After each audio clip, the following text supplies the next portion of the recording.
Britain called Singapore their Impregnable Fortress. But it fell to Japan in just 70 days during World War II. February 15, 1942, marked not just a military defeat, but the beginning of Singapore's transformation from colonial outpost to global powerhouse.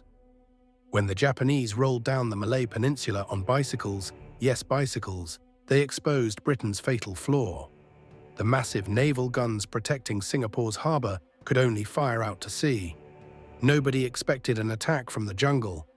Within weeks, 130,000 Allied troops surrendered to just 36,000 Japanese soldiers in what Churchill called Britain's worst defeat.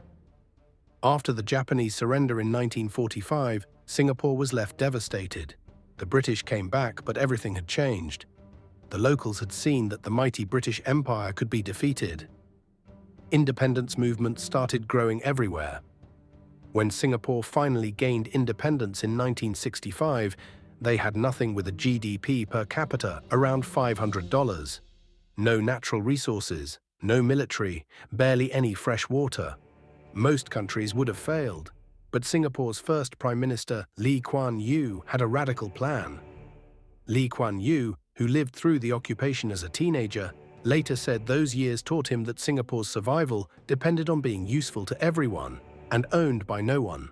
This became the blueprint for modern Singapore.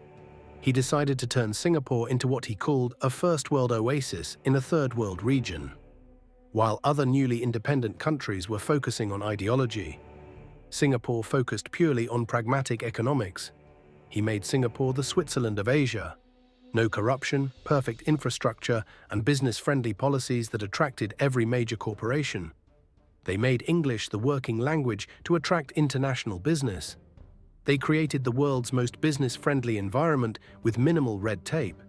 They invested heavily in education, turning their population into a skilled workforce. Most importantly, they positioned themselves as the gateway between East and West. Every major company wanting to do business in Asia had to go through Singapore. They also did something unprecedented. They made corruption virtually impossible through high salaries for government officials and death penalty for serious corruption cases. Today, Singapore's GDP per capita is higher than the United States. Their port is the second busiest in the world. They have the world's best airport, the most efficient government, and the highest concentration of millionaires. And as of 2025, the Singapore passport is consistently ranked among the most powerful in the world, meaning it offers visa-free over 190 destinations. From a bombed-out colony with no resources to the world's most richest and successful country,